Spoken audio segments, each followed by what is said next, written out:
नर नारी बच्चे और बच्चे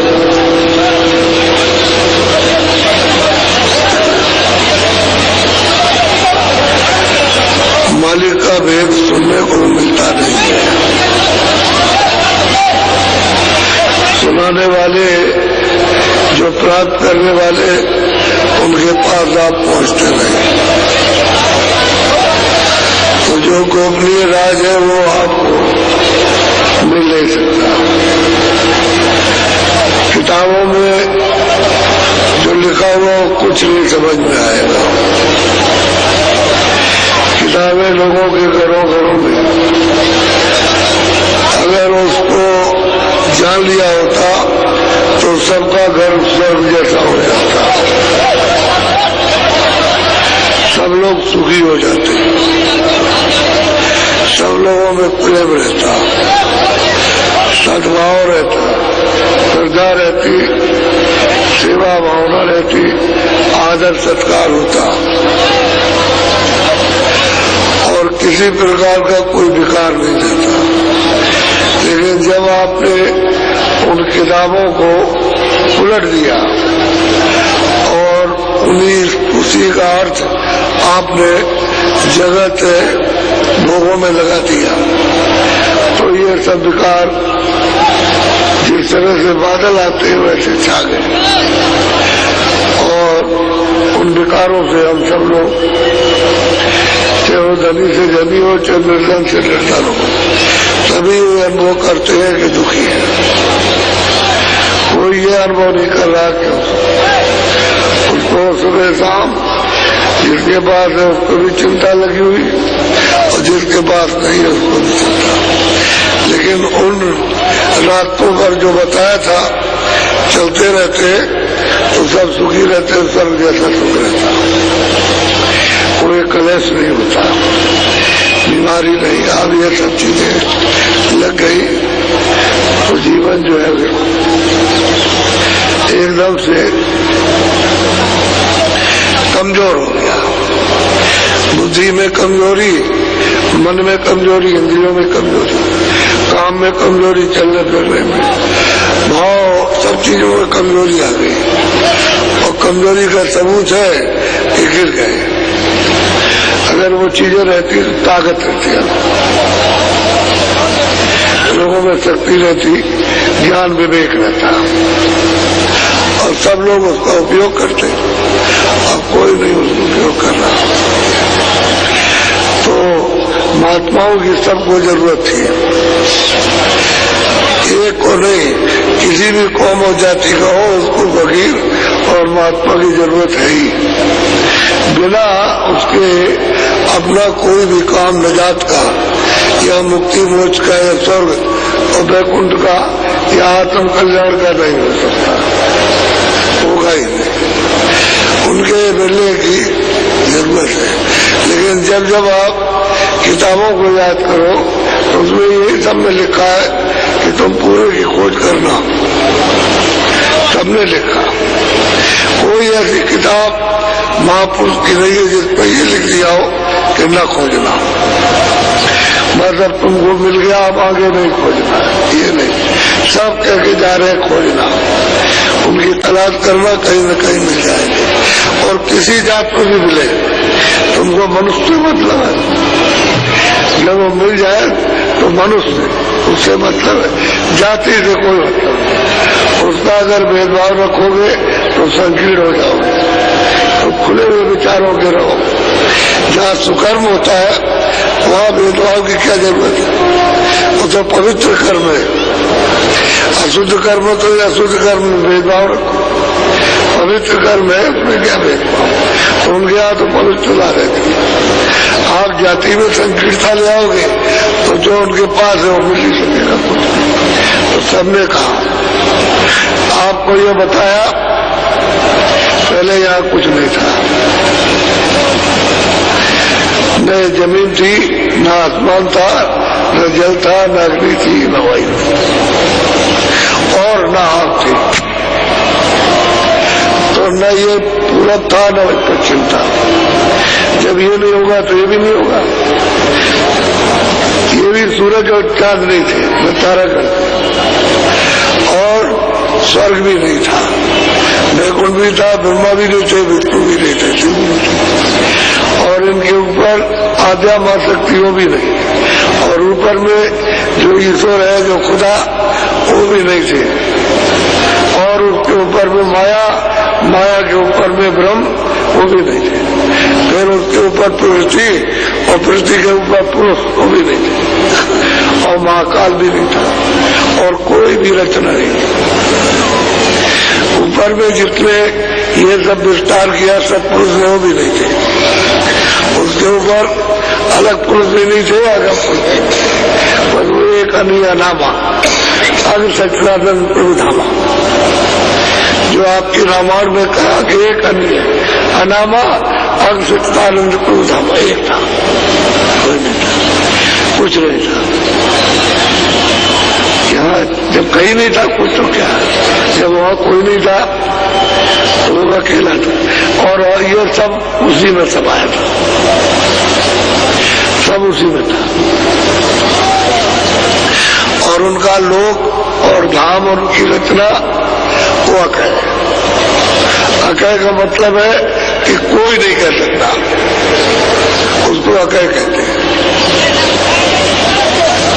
अकेला था, जब उनकी मौज मर्जी हुई तो उन्होंने अलग लोग बनाया, अलग लोग उन्होंने स्थापित कर दिया, अगम लोग को स्थापित किया, अलग लोग, फिर सतलोग एक ही फोर्स में, उनकी एक ही ताकत में, उस आवाज में, यानी ये तीनों लोग अलग बन गए। अनामी धाम से अलग, ये अनामी धाम से अलग है, वो तो अकय, उसको कोई नहीं कह सकता। और इन्होंने मालिक ने अपना रूप तीनों में यानी बैठा दिया, एक का अगम पुरुष, एक का अलग पुरुष, एक का सत्पुरुष, और कितने युग वहां के बीत गए होंगे,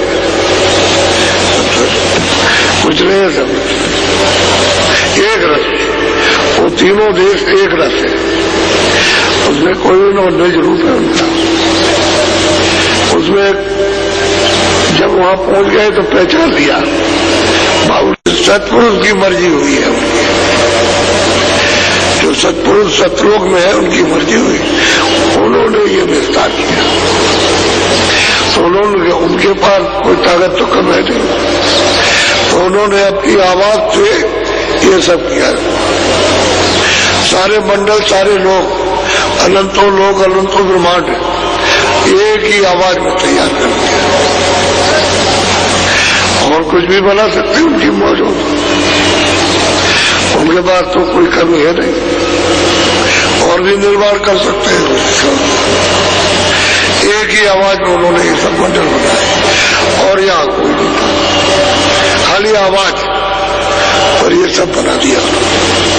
जैसे आप कोई भी न रहो तो ये आकाश है, जमीन है, तो ये उन्होंने बना दिया, ये सब मंडल बना दिया, और जितना भी मसाला था नीचे, उसके नीचे सतह में, वो सब नीचे उतार दिया उसी आवाज के साथ, तो मसाला भी चलाया सब, और अलग अलग छान करके, कारण मसाला, फिर सूक्ष्म मसाला, फिर लिंग, फिर स्थूल, उसको वहीं से अलग करते चले आए, और मंडल बना दिए, लोग बना दिए, और पोला लोग, उनमें कुछ नहीं है, बस ये उनकी आवाज पर सब के सब, अगर वो आवाज बंद कर ले अपनी तो कहीं कुछ नहीं रहेगा, सब खत्म। फिर उन्होंने जब ये सब तैयार कर दिया तो सत्पुरुष ने फिर अपने 16 पुत्रों को वहां से भेजा, जो उनके सुत कहलाते, उनको भेजा, और अलग अलग लोकों में उनको स्थापित कर दिया। सबसे छोटे पुत्र जो है सतपुरुष के निरंजन भगवान है, जिनको मुसलमान खुदा कहते हैं, और ईसाई उनको गॉड कहते हैं, हम लोग जो है भगवान कहते हैं उनको। और जैनियों में 3 सरकार है, सबसे छोटे, बाकी इनसे सब बड़े बड़े।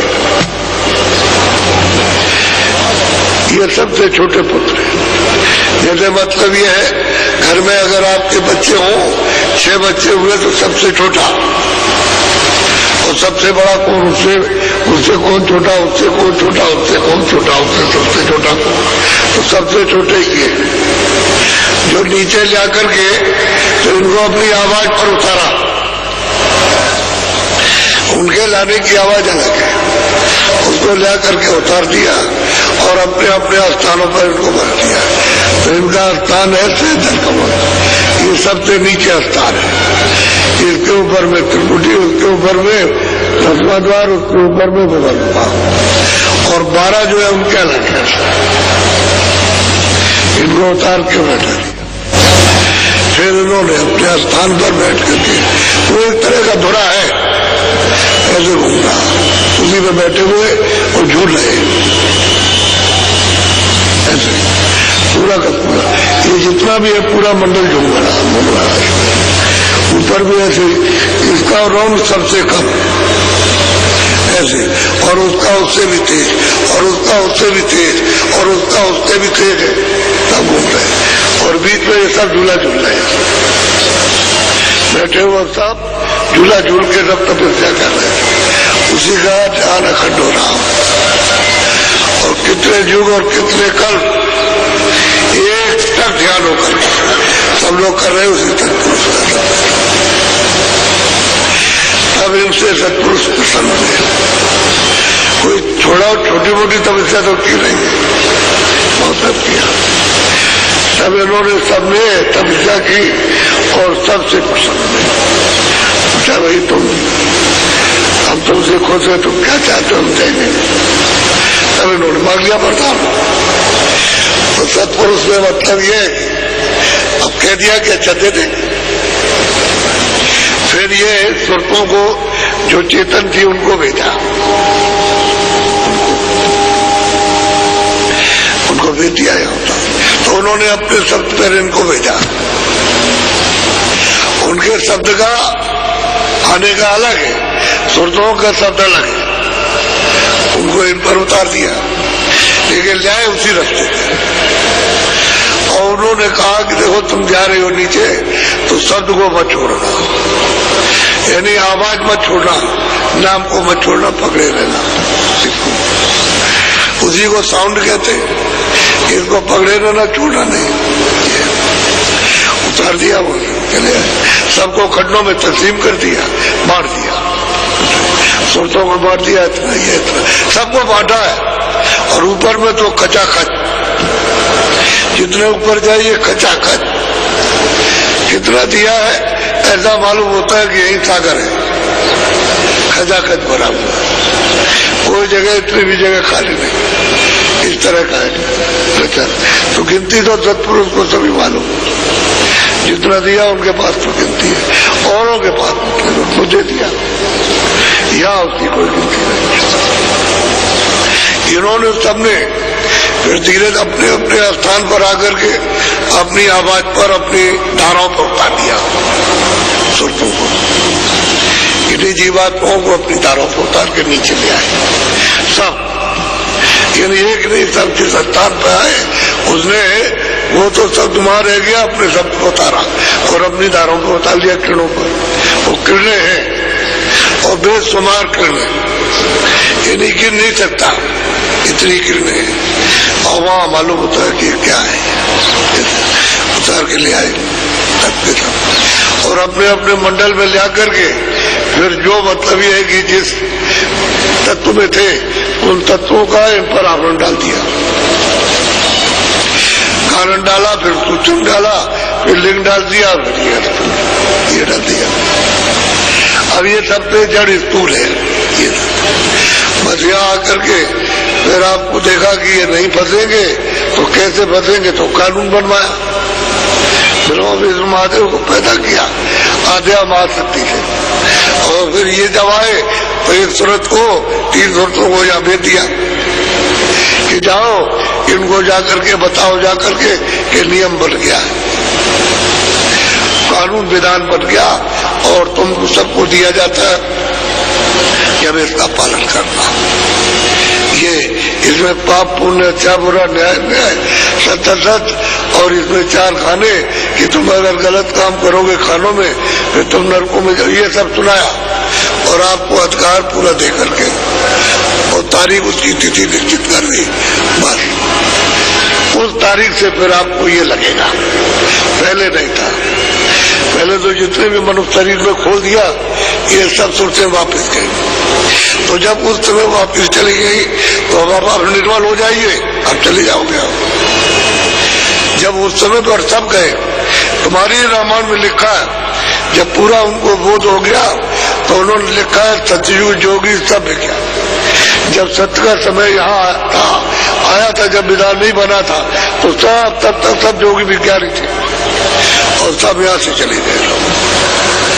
फिर लौट करके सत्यदेव से कोई जाए, क्योंकि वो तो मतलब ये कि अमर देश है, वो तो दयाल देश है और इनको निकाला है ये काल का देश। क्यों ये रोक देंगे सारी सुरतों को, सारी जीवात्माओं को, और फिर अपने अपने विधान में जब ये फंसा लेंगे तो फिर इनके साथ शक्ति होगी। बता लिया। जैसे मान लो सब जगह छुट्टियों की बात बताता हूँ कि तुम कहीं भी किसी देश से आ सकते हो, जा सकते हो, कोई मतलब है कागज की जरूरत नहीं है, सवारियां आती जाती उसमें बैठो जाओ आओ, तो कोई मतलब है किसी तरह का बंधन नहीं, न कहीं रोक टोक है, न कोई पूछेगा कि भाई तुम। लेकिन बाद में फिर लोगों ने मतलब यह है कि बंधन लगाए, नहीं मतलब यह है कि कितने जाओगे ये, फिर धीरे धीरे धीरे और फिर वो पार्ट पोर्ट, फिर ये पोर्ट और वो पोर्ट, ये सब पड़ गए। अब ऐसे फिर उन्होंने कहा आप नहीं जा सकते, जाना बंद हो गया। ऐसे ही है ठीक उसी तरह से के बाद उन्होंने कहा कि अच्छा भाई ठीक है, तुम ये सूक्ष्म कर्म है, तुम्हारा ये कारण कर्म है और ये तुम्हारा लिंग कर्म है और ये तुम्हारा स्थूल कर्म है, और इसमें बैठ करके करोगे तो क्षण करके ये हो जाएगा और ये हो जाएगा और ये मिलेगा तो तुमको ये लोग मिल जाएगा, तुमको ये। इसमें आपको बता दिया जब कोई कर्म नहीं था किसी तरह का तो हम निर्मल थे, और निर्मल जन सो हो पाते। वो कहते हैं तुलसीदास जी, जिसका मन, जिसकी बुद्धि, जिसका चित्त है और ये अंतःकरण जिसका निर्मल हो गया वो जो मुझे प्राप्त कर सकता।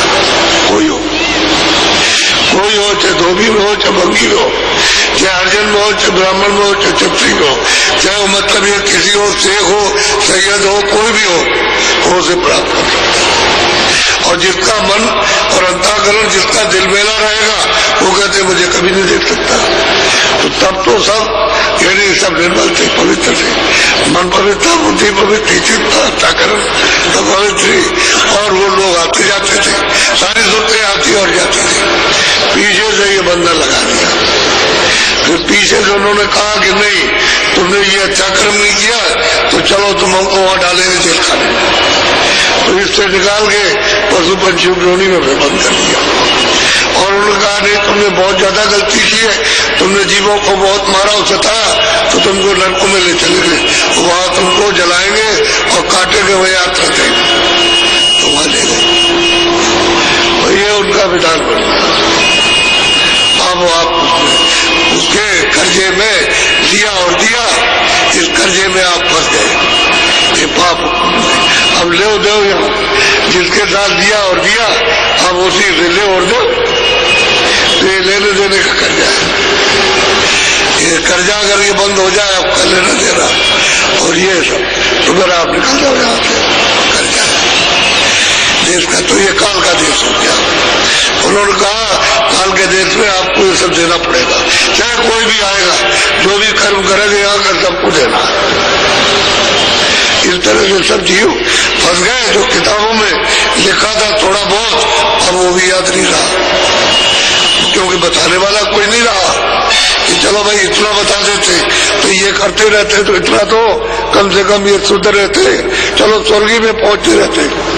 इतना तो कर्म करते कि हम जिंदा में स्वर्ग में पहुंचे या बैकुंठ में पहुंच जाते, तो वो तो सब बंद हो गया।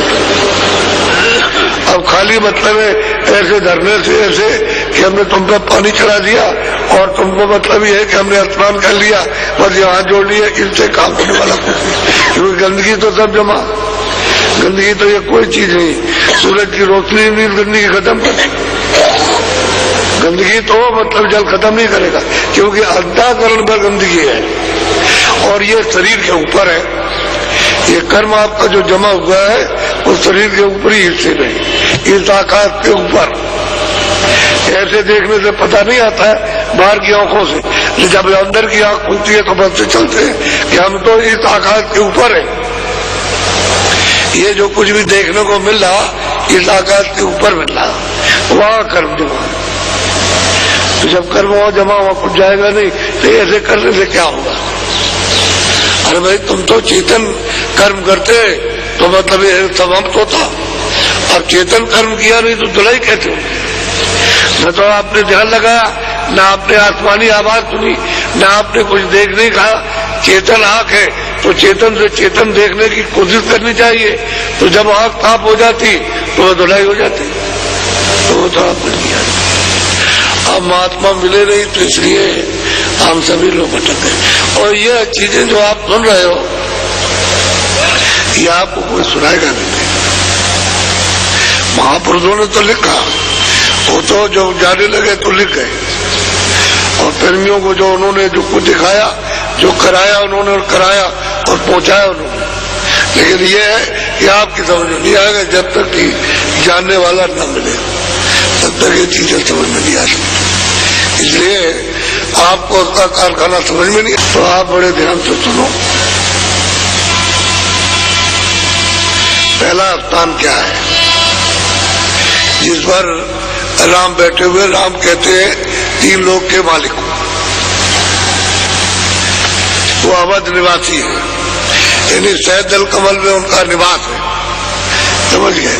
वो अयोध्या को, उसी को अयोध्या कहते हैं, सहजल कमल। अब संतों ने उनको कहा है कि भाई ये निरंजन भगवान है, ये हिंदुओं के परमात्मा, मुसलमानों का खुदा, ईसाइयों के गाड है, जैनियों के तीर्थंकर है, साफ साफ। इसके आगे न इनको मालूम है, न मुसलमानों को पता है, न हिंदुओं को और न जैनियों को, आगे का भी कुछ नहीं। इसलिए ये सबसे सतपुरुष के छोटे पुत्र हैं। अब आप उनका हाल सुनिए जरा, बोलो। सोनेरी सखी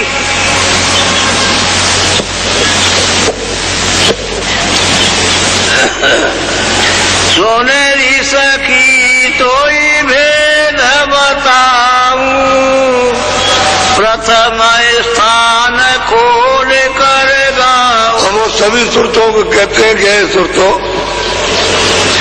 तुम सखियों को तो अपने साथ रखो, शील क्षमा संतोष मेरे विवेक, ये सूरत की सखियां हैं। अगर ये साथ हो जाए तो ये जितने भी काम, क्रोध, लोभ, मोह और एकाएक से विकार दूर हो जाए। तो कहते हैं अरे सूरत, तू सखियों को साथ ले ले अपने, जो तेरी सखियां थी, और मैं प्रथम स्थान खोल के बताता हूं। तो इनको साथ लेना ही पड़ेगा। महाभक्ति में तो ये सब साथ ले आएंगे, शील भी रहेगी, क्षमा भी रहेगी, संतोष भी रहेगा, विनय भी रहेगा, विवेक भी रहेगा। ये पांच रोज सूरत की सखियां है, और इसी से जब विवेक होता है तो सत्य असत की पहचान होती है। तो ये सूरत मैं प्रथम स्थान जिस पर तीन लोग के मालिक बैठे हुए वो खोल करके बताता हूँ तुझको, तो ध्यान दे के सुनो। सहस कमल धर नाम सुनाऊं, ज्योति निरंजन वासन स्थान सर्वल कमल है, और उनका स्थान सर्वल कमल, और उनका रूप है ज्योति, नाम उनका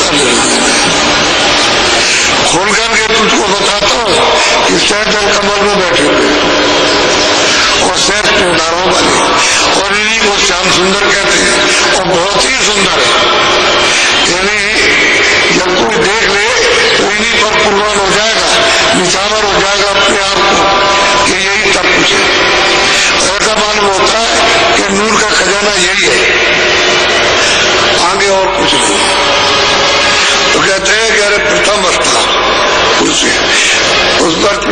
बताता हूँ उनका नाम भी और स्थान भी और रूप भी।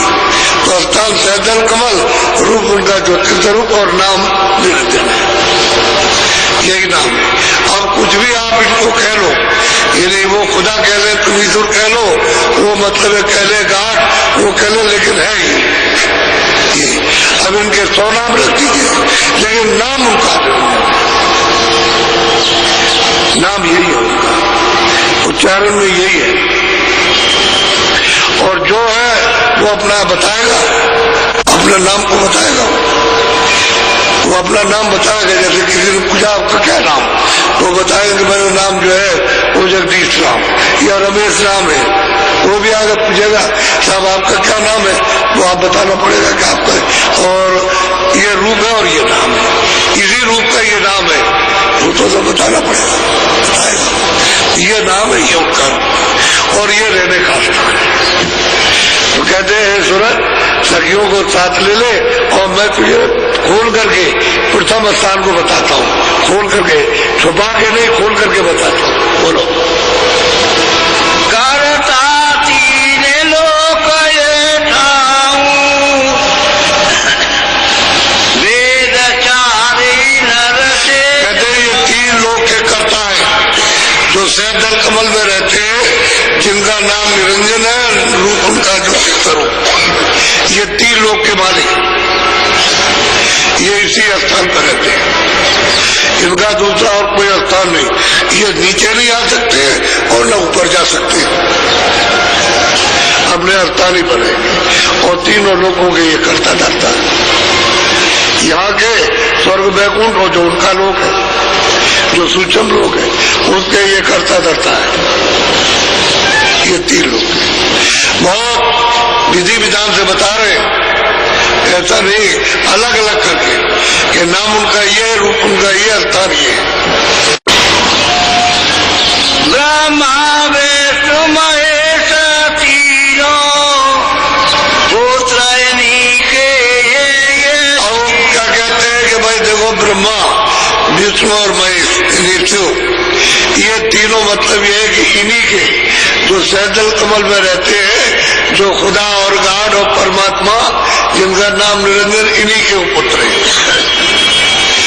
इसी स्थान के नीचे आद्या मां सकती है, क्योंकि जब इनको उतारा था तो 2 धाराएं उतारी थी, 2 धारा। एक तो मर्तबा उनकी अर्धांगिनी, यानी मतलब एक स्त्री और एक पुरुष, तो दोनों अगर एक ही उतारते तो फंसना नहीं होता, न फंसाना होता, दोनों को उतार लिया सतपुरुष ने, उतार करके ले आए।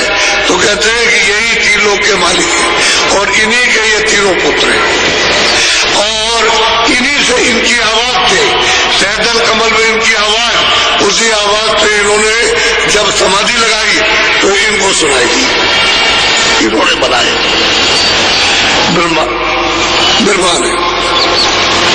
जब वेद लिख दिए तो आद्या मां शक्ति ने पूछा का तुमने दर्शन किया है कि हाँ हमने किया।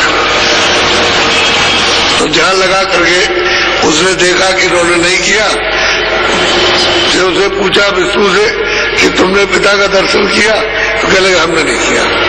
तो कहा तू बड़ा झूठा निकला, कह लगे मैंने दर्शन किया, तू बहुत ही झूठा है, समझ गए।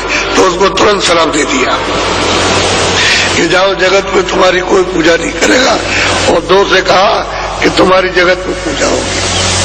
इसलिए आद्या महाशक्ति का श्राप है ब्रह्मा को, तो उनकी पूजा नहीं होती है। उनको आशीर्वाद दिया कि तुम्हारी पूजा, तुम्हारे नाम की होगी, पूजा होगी तुम्हारी, तो उनकी लोग पूजा करते हैं। ब्रह्मा की पूजा नहीं होती, लेकिन वेद उनकी आवाज से जो निकले वो ब्रह्मा ने लिखी, जो आवाज सुनाई दी। उन्होंने कहा कि तुम लिखो, तो लिखने लगे अपना, लेकिन रूप का दर्शन नहीं हुआ था, स्थान का दर्शन नहीं। आवाज आई उनको, और लीजा जैसे टेलीफोन से आप कहीं बात करो तो रूप तो नहीं दिखाई देता, लेकिन आवाज सुनाई दे रही, तो आपको जो बोला वो नहीं किया। तो वो आत्म भाषा पहले सब लोग समझते थे, यहाँ भी सब समझते थे। जब तक विधान नहीं बना था तब तक वो आत्म भाषा सबको सूरत की भाषा सब समझते थे, और सूरत की बात अलग है। तो जब सूरत ऊपर जाएगी तो वो ऐसा सब समझ लेती है, सब मालूम हो जाता है। तो तीनों पुत्री के अभी आकर के उन्होंने अपने अपने गुण बताए कि मेरा काम है उत्पत्ति करने का, ब्रह्मांड का, तो मैं उत्पत्ति करूंगा। तो एक का काम है पालन पोषण करने का, विष्णु का काम है पालन पोषण करने का, और शिव को स्थान दिया संहार करने का कि जिसको मकान दो उसका छीन लो। अब मकान दिया, उन्होंने दे दिया, उन्होंने पालन पोषण किया, उन्होंने छीन दिया। अब आप जोर ले लेंगे मकान। इसी को कहते हैं मृत्यु। और मौत किसको कहते हैं? जन्म देने वाले ब्रह्मा, पालन पोषण करने वाले विष्णु और संहार करने वाले शिव, ये तीनों निरंजन भगवान के पुत्र हैं। और तीनों को उनका दर्शन नहीं है, और जिस दिन दर्शन कर ले उसी दिन वो अपना काम छोड़ देंगे। सब काम संसार का छूट जाएगा, जहां बैठे बैठे कर रहे कोई काम नहीं करेगा। इसलिए उनको आदेश आज्ञा मार शक्ति को कि मेरे पास मेरा भेद न जान सके। तो ये कैसे जान सकती? तो माता ने उसको भेद को छुपा लिया। तो त्रिनी के भगवान बोलो, जीवन कुल वैराट चाइन मिलके जीवन घेर लिया। अब वैराट की रचना तो इन्होंने बैठ करके किया, वहां उन्होंने बनाया तो वहां है स्वर्ग में, बैकुंठ में, वहां वैराट की रचना वो, और यहाँ काम यहाँ दिया गया। इन्होंने सबने मिलकर के और मसाला पा करके फिर ये रचना बनाती, ये इनका काम है, ब्रह्मा विष्णु महादेव का। लेकिन पुत्र किसके? निरंजन भगवान के, खुदा के। तो आपको तो ये मालूम नहीं है, ये अपनी शक्तियां देखते रहते हैं तो लोग कहते हैं कि भाई खुदा की शक्ति आई है। अब मालूम तो उनको है नहीं, ये तो पता नहीं उनको असली चीज। और जो सच्चा खुदा उसे कहाँ मिलेगा? वो तो सिवाय संतों के और लोगों को कहाँ मिलने वाले। अब ये तो मतलब है किसी को पता ही नहीं है कि उसमें क्या है। तो ये भी तो जोत में बैठे हुए हैं, इनके पास भी जोत है। तो अब कोई अगर गया तो कर लिया, अच्छा यही है, उसी को खुदा कहने लगे। खुदा बिल्कुल चुप करके बैठा हुआ, किसी को नहीं मिलता।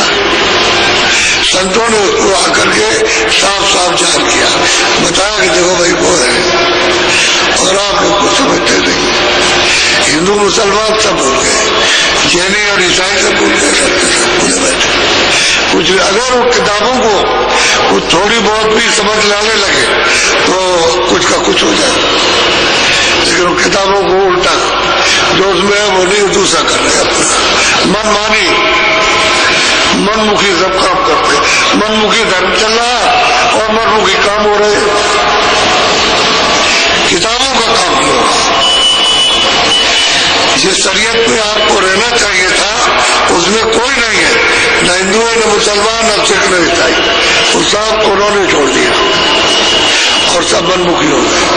इसलिए सब बेकार हो जाते और बोझे लग गए उनके ऊपर, सीधे नरक को जाने का। यानी इधर से शरीर से निकाला फौरन जीवात्मा को वहां यानी मतलब ये पहुंचा दिया नरक। तो जब दूसरे का वहां छोड़ेंगे, और वहां की तो यात्रा अलग है। अब संतों ने जब देखा तब इनको समझाया, अरे भाई तुम कहाँ जा रहे हो? तो आपको ये तो मालूम नहीं, बोलो। जाल बिछाया जग में वाली, इनकी पूजा जीव सवारी। क्या करें बेचारे, जब उन्होंने विधान बना करके और जाल बिछा दिया और इसमें कहा तुमको ये मिलेगा, तुमको ये मिलेगा, तो बेचारे क्या करें? धीरे धीरे धीरे धीरे फिर जो पुण्य करते रहे तो पुण्य का भी अपना आ गया, और जब ज्यादा अपना आ गया तो मुझा लग गया, उधर से आपका ध्यान रख गया, नाम से छूट गए और उसको प्रकाश से अलग हो गए और अंधेरे में आगे पर्दे। तो धीरे धीरे फिर आपने असल काम किए तो फिर पर्दा आगे बंद हो गया। जब तक पुण्य करे तब तक तो यानी थोड़ा बहुत कुछ कुछ तो झलक आती थी, लेकिन जब आप असूल करने लगे तो वह बंद हो गया। फिर आँख बंद हो गई, कान बंद हो गए, नाक बंद हो गए, ऐसा जाल बिछा दिया। तब हम अंधेरे में हो गए, जब अज्ञानी हो गए, कुछ नहीं सूझता है, तो अब जिसकी चाहो उसकी पूजा करो। अरे पूजा तो करना चाहिए, चलो भाई हम ब्रह्मा को भी देखेंगे, उनका दर्शन करेंगे, विष्णु का, शिव का, वो बात तो है नहीं, तो वो भी तो अंदर ही जा करके होगा। जब घाट पर आओगे और यहाँ से जब तुम्हारा अंतःकरण निर्मल हो जाएगा, सूरत निर्मल होगी, मन बुद्धि चित्त निर्मल हो जाएंगे, तब तो उनका दर्शन होगा। तो अंदर तो कोई जाता नहीं, तब बाहरी हुआ करते। कोई कहता है इसी पेड़ में रहते थे, उसको कहते हैं, कोई कहता है पहाड़ में, तो कोई कुछ कहता है। ये सब करने लगे। अब जो अंदर जाने का रास्ता लोग, यानी इनका भी दर्शन अंदर ही होगा। जब तक अंदर आंख नहीं खुलेगी तब तक इनका दर्शन नहीं हो सकता, क्योंकि ये तो रास्ते में बैठे, रास्ते से मिलेंगे दर्शन होते। तब ये भेद तो किसी को मालूम रहा नहीं। तो आपने ये किया था और बस लग गए, आप करिए थे, अब क्या करूँगा?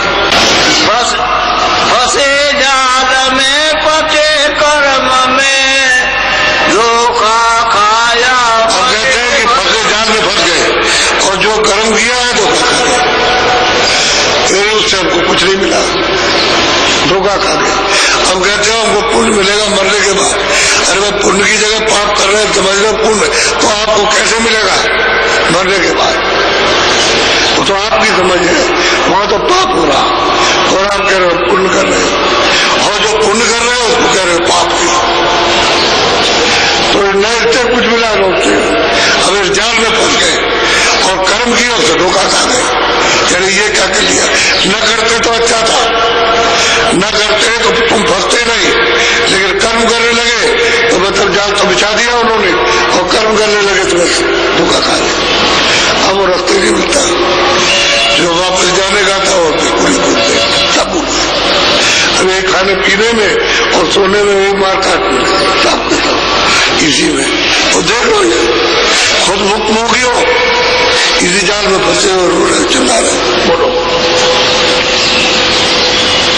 अब इनको कोई समझावे, सत्य पुरुष का अब किसी मुसलमान से कहो भाई खुदा तो वहां है, अगर इनको समझाया जाए कि ये क्या करते हो, ये नहीं करना, असली इबादत करो, असली भजन करो, असली ये जिस्मानी ख्वाहिशों की ये इबादत उसको कबूल नहीं है। इस शरीर से जो कर्म करते हो वो उसको पसंद नहीं, वो तो रूहानी, वो सूरत से तुम उसकी इबादत करो, उसका भजन करो, तब जाके काम बनेगा। अगर इनको समझा तो उल्टा मानते, ये मुसलमानों के विरोधी है, हिंदुओं के विरोधी है, उल्टी बात करते और झगड़ा करते। हम तो खुद अपना भोग कि सीधी बात करो तो झगड़ा करने तैयार।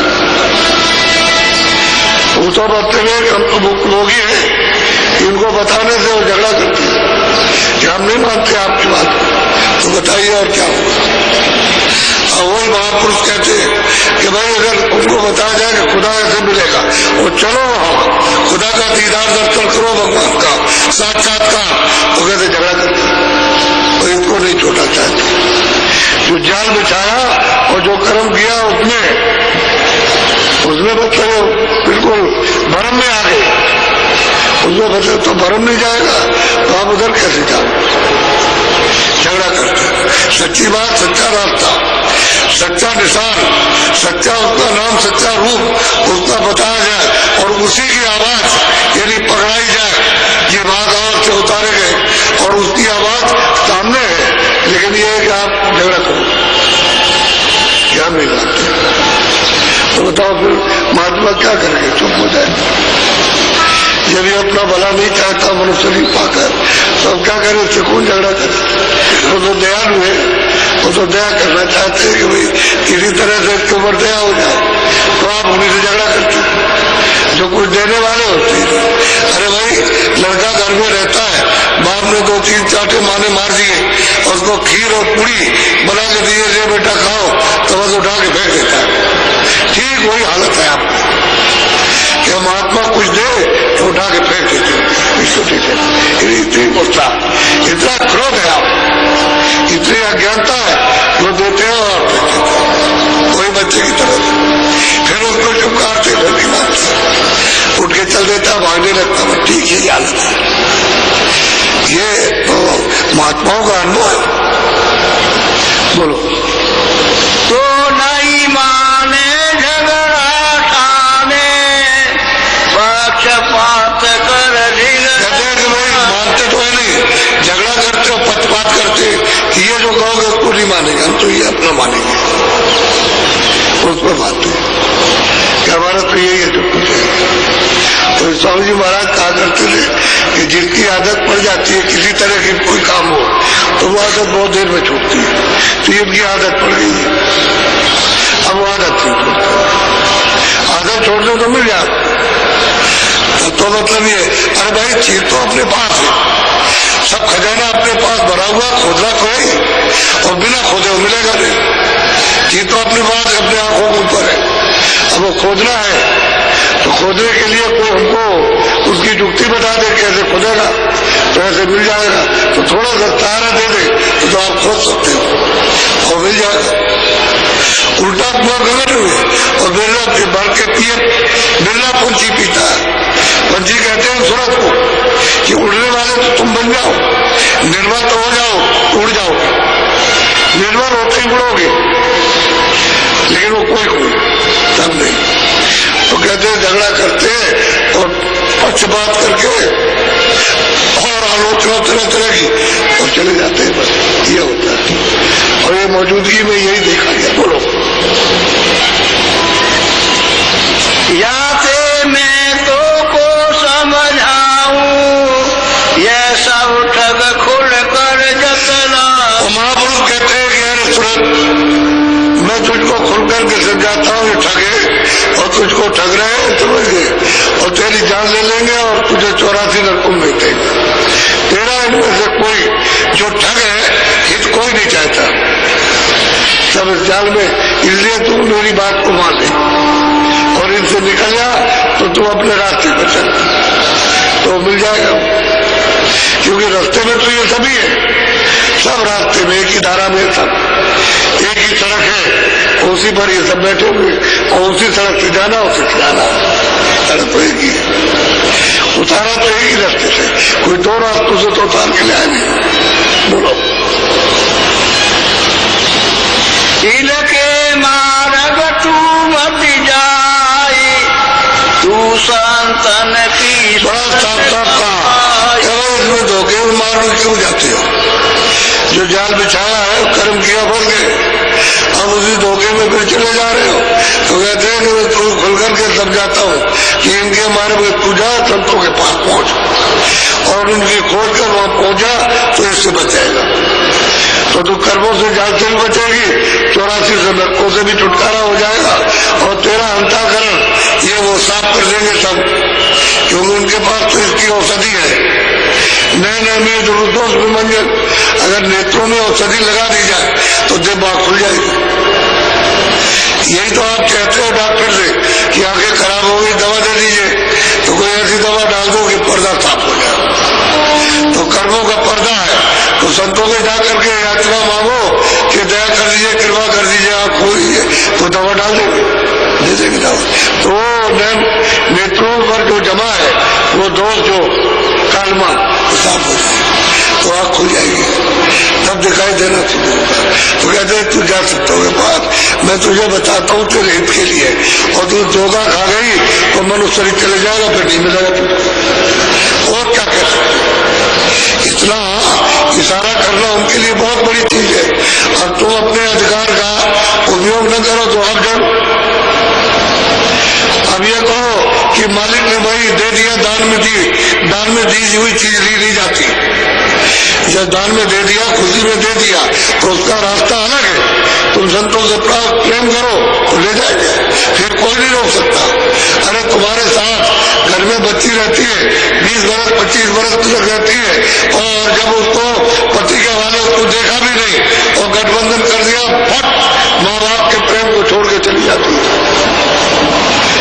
इसी तरह से संतोष के पास में जाओ, तुम उनसे प्रेम करो, बस वो यहाँ से निकाल ले जाएगी। एक ही रास्ता रखा है यहाँ से निकालने का, और कोई रास्ता नहीं है। प्रेम करो, बस प्रेम से सब कुछ हो जाएगा। प्रेम करोगे बस मतलब है अपना लेंगे प्रेम, और उनको कोई रोक नहीं सकता, क्योंकि आपको प्रेम आपने किया। तो बस इनसे छोड़ो जगत से झूठा, और मतलब ये धोखे का, ये ठग का रिश्ता है। जगह जगह बन के बैठ गए और ठग रहे एक दूसरे को। घर में ही ठगाई हो रही है, भाई भाई को ठग लेता है, और मतलब पति पत्नी को ठग लेती है, और दोस्त दोस्त को ठग लेता, और मिल जाते हैं ठग, रास्ते में ठग लिया, पीछे रोकते रहते हैं, भाई नहीं ये किया तो बाप ने ये कर दिया तो इसने ये किया। वो कहते हैं ठगों से बचो, धोखे से, और उनको ढूंढो, उनसे प्रेम करो, तो काल के जा से निकाल देते। फिर तुम्हारे पाप से भी पाप और पुण्य से पुण्य सबको धो डालेगा एक तरफ ही। और जब तक वो नहीं मिलेंगे तब तक कुछ नहीं। क्या ये तो कर्म है, कर्म करते हो और तो जाल है, कर्मों का जाल। तो बोझा लादते चले जाओ तो तुम तो चारों युगों में नहीं दे सकते, इतना बोझा लदा हुआ। इसलिए उन्होंने रास्ता बताया, जाओ जहाँ कहीं भी संत मिल जाए, मालिक को प्राप्त करने वाले वहां पहुंच जाओ। और ऐसे है, तब उन्होंने ये वचन कहा। अगर नहीं होते वो संत यहाँ तो फिर ऐसा कभी नहीं कहते। तो है सत्य गुरु कहे सोई तुम मानो, इनका वचन न कर परमान। कहते भाई दूर जो कहे जब मिल जाए तो उनका वचन तुम मान लो, और ये मतलब अंधेरे में ये कहे तो कहते तुम बात मत करो, तो कहते भाई इधर चलो, इधर चलो, कर्म करो। तो वो चेतन कर्म है, उधर मेहनत करो, इधर लो। जब ये कह रहे हैं कि इधर मेहनत करो, इधर आकर के ध्यान भजन करो, और इधर उस मेहनत का फल लो। अगर इस पर भी नहीं मानते तो मेरे और क्या समझाया जाए। थोड़ी सी मेहनत करना, इनका प्रमाण लेने की जरूरत नहीं है। वो जो कहे उसको कर लो, तो ऊपर ले जाने का काम कराएंगे। नीचे से तो सब बंधन तोड़ेंगे। जहाँ जहाँ तुम्हारी आसक्ति है उसको सबको बता करके धीरे से वहां से निकाल ले आएंगे। और जैसे जैसे प्रेम करने लगोगे बंधन टूटने लगेगा, इनसे नाता टूटने लगेगा। और जितना ही नाता टूट जाएगा उतने ही तुम हल्के होते चले जाओगे, जगड़ में ही रहोगे। फिर वो जब ले आएंगे घाट पर तो यहाँ से खोल देंगे, फिर स्वतंत्र होकर के चल पड़ो। जाना तो आपको ऊपर है, ये आपका देश नहीं, ये पहला स्थान भी आपका देश नहीं।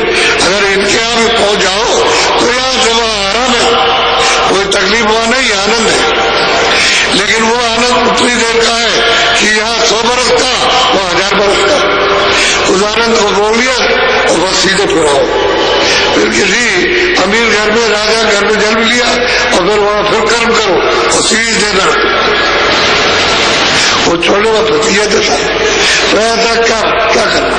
अरे ऐसे ऊंची मंजिल चलो जहां सब कर्मों से छोड़ जाओ, कोई कर्म ही न लगे। भाई ऐसी अग्नि जलाओ जिसमें रोज भस्म कर दो, चाहे वो मतलब शुभ कर्म हो, चाहते हो जो कुछ भी करो फिर भस्म करो, तो रोज जलता जाएगा रूपी अग्नि में। तो जब अंदर आंख खुल जाएगी और प्रकाश जब प्रकट होगा उसमें सब जल जाते हैं, सब उस रोशनी के सामने कोई चीज टिक नहीं सकती। तो ये सारा का सारा अंतर्गत साफ हो जाएगा, दमदम करेगा, चमचमाएगा। अब वो खुल करके कह रहे जाओ संतुलित शरीर में जाओ, जहाँ कहीं भी मिले बोलो। राहर का नादेव दरसाई, पता भेद कहूँ। रास्ते का कहते जो कुछ भी है, रास्ते के चिन्ह पढ़ाओ, वो तो मैं बता ही दूंगा। और जहाँ आया वहां तुझे पहुंचा दूंगा कहाँ से आया, और क्या पता सब बता दूंगा कि वहां का रहने वाला। अरे सूरत तू वहां की रहने वाली है, हे रूह हे जीवात्मा, तू वहां की रहने वाली, वहां पे आई है। और रास्ते का सब भेद बताऊंगा और रास्ते से ले चलूंगा तुझको, और जैसे जैसे आई वैसे वैसे दिखाता चलूंगा, सब कुछ बता दूंगा, तुझे ले चलूंगा, तू बात को मान ले।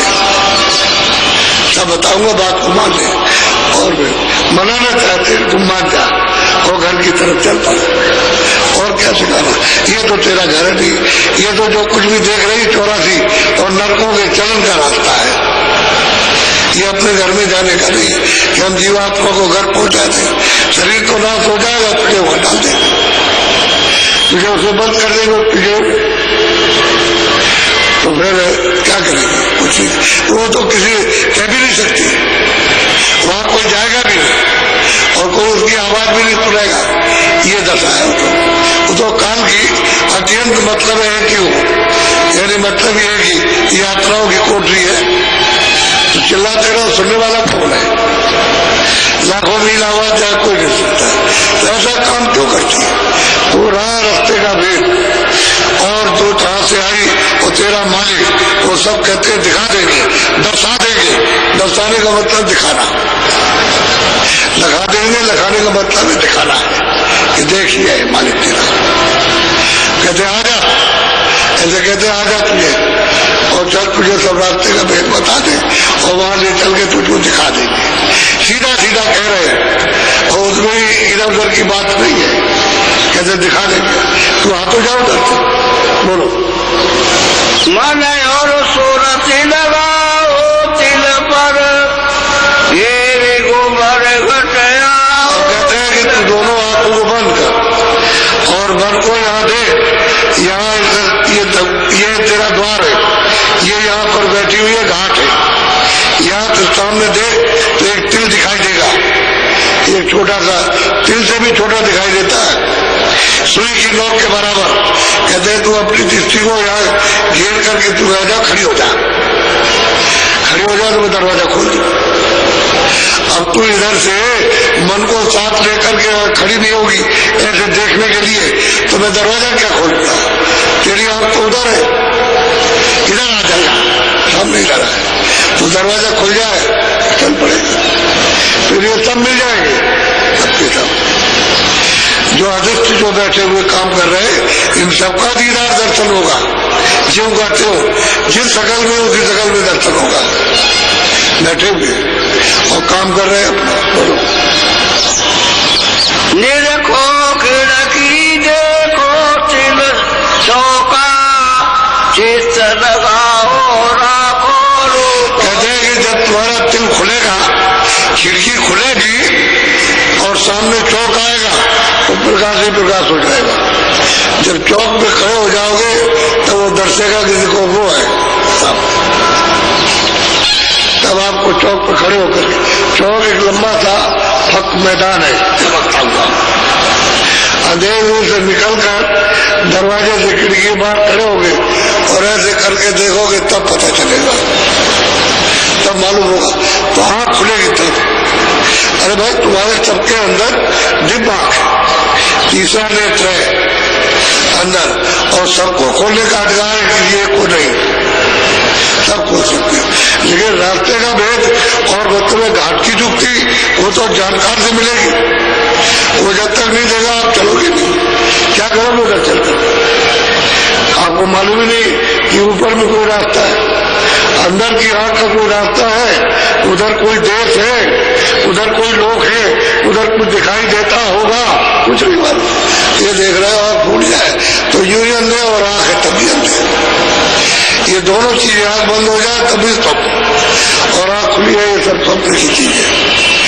जब सोओगे तो ये सब गायब, जगोगे तो मेरा, और स्वप्न में जो देखा वो खत्म। तो ये स्वप्न की दुनिया है, इसको चाहते हो बसाना, आवाज चाहते हैं, कभी स्वप्न आवाज होता है, स्वप्न तो कल्पित है, कुछ नहीं कल्पना है, बोलो। पचरंगी फुलवारी देखो, दीपदान घट भीतर। कहते हैं कि 5 रंगों की फुलवारी, 5 की, बहुत सुंदर, ऐसे बड़े बड़े बगीचे मिलेंगे जैसे आप पूरे संसार में घूम रहे हो, ऐसे बड़े बड़े एक बगीचा ऐसा सब बड़ा कि घूमते रहो मतलब ये बगीचे, तो आप तो ये कहोगे दुनिया से बड़ा ही बगीचा, ये अलग अलग रंगों का, अलग अलग बगीचा, उसमें जब देखोगे पचलंगी फुलवारी और बगीचे और फूलों को, और वहां जो सिंह शरीफ में नरनारी रहते उनकी सूरत मूरत को देखोगे तो देख करके आश्चर्य करोगे, करे ये क्या, ऐसे बढ़िया सुंदर और मुकुट और कपड़े ऐसे लबास उनके कि वो यहाँ कहीं देखने को किसी राजा बादशाह के यहाँ भी नहीं मिलेगा, न ऐसा कोई बना सकता, ऐसा लबास, इस तरह का उनका ऊपर का वेशभूषा मुकुट ऐसा चमकता और दमकता, तो तुम तो वहां मोहित हो जाओगे, कहोगे बस यही सब कुछ है ये, ऐसे पचलंगी फुलवारी। और मतलब ये फिर किधर उधर सामने देखो दीपदान, ओ दीपक जल रहा, उजाला हो रहा सामने दिखाई देगा, लेकिन पहले खिड़की का बाहर मैदान, यदि चौक में लगा हुआ खड़े होकर के फिर ये सब पचलंगी फुलवारी जो है उसको सब देखो, और उसके बाद तब वो दीपदान, तब मतलब ये उसकी झलक आएगी, तब चलो उसकी तरफ, वो सब बताएंगे और सब आपको सब समझाएंगे, अंदर से भी समझाएंगे जैसे बाहर से समझा रहे, बाहर से भी समझाते, और अंदर ले चलेंगे दर बताएंगे, और अंदर न बताए तो जाएगा कैसे, वो तो बताने से चलेगा कि नहीं ये तुम यहाँ मत रोको, ये रास्ता नहीं है, चलो तुम इधर से ले जाएंगे उसको, तो अंदर भी बताएंगे बाहर बताएंगे, लेकिन तुम ये समझते हो कि वो नहीं बाहर नहीं तो अंदर जाते आते, वो तो ऊपर चढ़ करके जाते आते, तो जो ऊपर के जाता है अपनी सूरत को चढ़ा ले जाएगा तो रास्ते में मिलेगा, चलो तो उधर को, तो कहते हैं सामने दीपता बिना दिए बत्ती के जलना, कोई जिन ऐसी लीला देखो, नील चक्र आगे पे, कहते हैं कि फिर देखो उसको, वो जो आपको जो दिखाई दिया है आगे और बढ़ो जरा सा, तो नील चक्र वो गुरु का द्वार है, गुरु का दरवाजा वहां पर, वहां से आपको साफ मालूम होगा, नील चक्र जो उस पर पहुंचाओ और फिर उस पर खड़े हो जाओ, ये जो चमक आ रही है उसकी चमक, फुलवारी के जो खेल और ये रचना जो देख रहे हो वो देखोगे तो मतलब है और आगे चलोगे तब मतलब नील चक्र मिलेगा घूमता हुआ है, बस उस पर वहां बैठना पड़ेगा और वहां से खड़े होकर के देखो, तब आपको मतलब कितना साफ दृष्टि से दिखाई देगा, तब देख पाओगे, ऐसे नहीं। बोलो मेरे प्रेम बदता को बोलो, ज्योत निहारो मन को। अब कहते हैं ये नील चक्र है, तो जब एकदम से विलाप होता, तड़प होती है, जब सूरत को आत्म तड़प होगी तो नील चक्र है उसमें जड़े हुए, जैसे आकाश है उसमें सूरज जड़ा हुआ, ऐसा मालूम होता।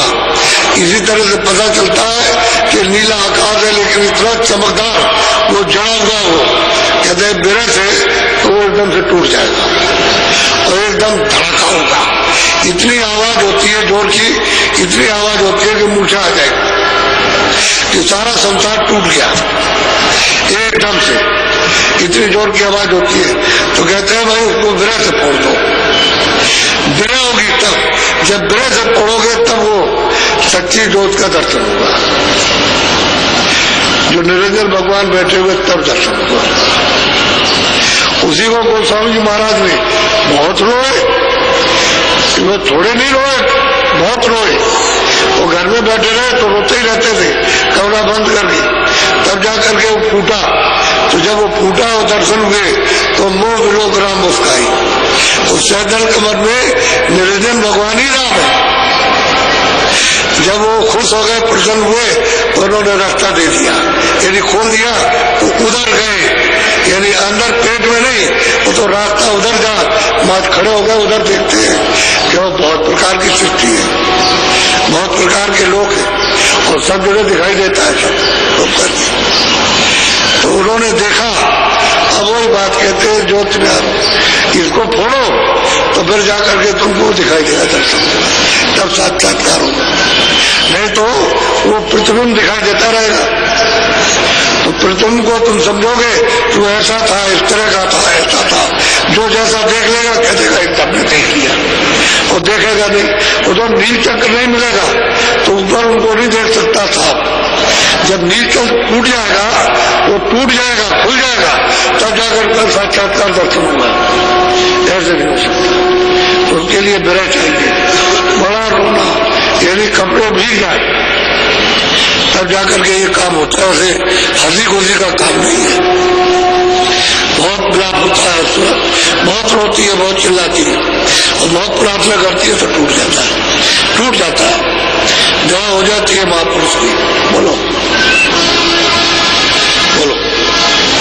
अनाद घंटा सुन कर रीजो, शंख बजाओ रस में। कहते हैं कि अनाद घंटा बज रहा, तीनों लोकों में घंटा बज रहा, खूब अच्छी तरह सुनो, और शंख को सुनो, और उसमें बीजो यानी स्नान करो, तो अमृत उसमें से टपक रहा, घंटा घन घन बज रहा। उसी घंटे की आवाज यदि जब लोगों ने सुनी तो सब जगह कहा कि मंदिर में घंटा बज रहा, तो उधर बजना चाहिए था इस मंदिर में, तो आपने मंदिर बनाया उसमें घंटा बजा रख दिया, उन्होंने मस्जिद में बजा रख दिया, गिरजाघर में बजा रख दिया। वो तो उनके भले मुख से ही घंटा बज रहा। और संत कहते हैं सुनो, जो बज रहा है उसको सुनो, रस में भीगो, अमृत में स्नान करो, तब ताकत आएगी, तब बल आ जाएगा। वो तो आत्म खुराक है, सुरतों की खुराक है अमृत पीना। जब वो पिएगी अमृत तो फिर ताकत आएगी, फिर बल आ जाएगा। तो घंटा फिर तो इसी मनुष्य रूपी मंदिर में घंटा बज रहा है। अगर ये तुम्हारे कान साफ हो जाए, आंख पाप हो जाए, तो सुनोगे और देखोगे घंटा बजता है इसी मंदिर में। ये मनुष्य जो तुम्हारी ये मस्जिद है, इसमें आप तुम्हारी आवाज हो रही है, इसमें 24 घंटे मंदिर बज रहा है, गिरजाघर में बज रहा है, और आप उसको नहीं सुनते। सच्ची इबादत हो, भजन नहीं करते, नकली करते हो, उठा बैठी का करते हो, और बताया कि अरे भाई सच्ची बात करो रूह से, जीवात्मा से, वो तो कोई करता नहीं है, बस ये सब करता है। कोई कुछ करेगा, कोई कुछ करेगा, और कोई बताएगा तो उसको कहोगे नहीं काफिर है, हिंदू कहेंगे नास्तिक है। अब वो ये तुमने, और जो बताना चाहते हैं वो तुम कुछ लेने समझ नहीं चाहते, तो क्या करेंगे? घंटा शंख बजाओ, और फिर उसको खूब अच्छी तरह से सुनो, और रस में भीगो, और फिर उसको पकड़ो, चढ़ चलो। जब चढ़ोगे तो जहां से वो घंटा शंख बज रहा वही जाके पहुंच जाओगे तुम नामी, और ये धाम। तब आपको जब दर्शन होगा उनका तो बताओ कितनी धाराओं वाला है। सैकड़ों धाराएं कुछ नहीं, इतनी धाराएं, और उन पर सब पर ये जीवात्माएं आ रही जा रही, आ रही जा रही, आ रही जा रही। वो देखने का दृश्य होता है। तब बोल होता है कि भाई जीवात्मा किस तरह, इसलिए तुम ऊपर नहीं जा सकते, अपनी धाराओं को उतार लिया। अब ऊपर का जो उनको बोध नहीं है, इसलिए ऊपर को सुन नहीं सकती है, तो उनको ऊपर का बोध कराया जाता है। जब वहां चलो तो ये आवाज आ रही है, उसको पकड़ना, तब ऊपर जाओगे। तो वही होकर के जाना, घंटा और शंख इसको सुनकर के वहीं से निकल जाओ। ऊपर की आवाज आ रही है, उसको पकड़ना। वो तो बताएंगे, हर मुकाम पर मिलेंगे, हर एक मुकाम पर, वो छोड़ेंगे नहीं, हर एक मुकाम पर मिलेंगे। जो यहाँ बताएगा वहां भी मिलेगा। तो कहते हैं पहला ये है, बताया उन्होंने कि इस तरह से जब चलोगे तो मिलेगा, और ये रास्ता नहीं चलोगे और महात्मा के पास नहीं जाओगे, उससे प्रेम नहीं करोगे तो कुछ नहीं मिल सकता। जो वो कहे वो करो, बाकी ये सब जो कर रहे हो ये सब धोखा है, इससे आपको कुछ मिलना जुलना नहीं है। जब अभी तक नहीं मिला तो आगे भी कुछ नहीं मिलता, धोखे धोखे में रहोगे। और धोखे का जाल बिछाया, फिर उस धोखे भरम में कर्म करने लगे तो भरम में फंस गए कि ये ठीक है, कि ये ठीक है, कि ये करे, कि ये करे, ये नहीं तो वो करे, वो नहीं तो ये करे, तो ये भरम हो गया।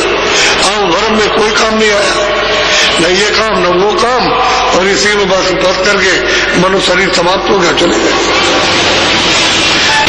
ये पहनाया स्थान बताया, सतगुरु पूरे वर्ण सुनाया। कहते भाई पूरा सतगुरु जब उसको देखने वाला होगा वो उससे ये सब सुनाया, और फिर इसके ऊपर जाएगा तो दूसरा स्थान, फिर उसको सुनाएगा कि भाई ये स्थान, और चलो इसके ऊपर में दूसरा स्थान, उस पर ब्रह्म विराजमान है, वो इनसे भी बड़े मतलब इनसे बड़े पुत्र हैं।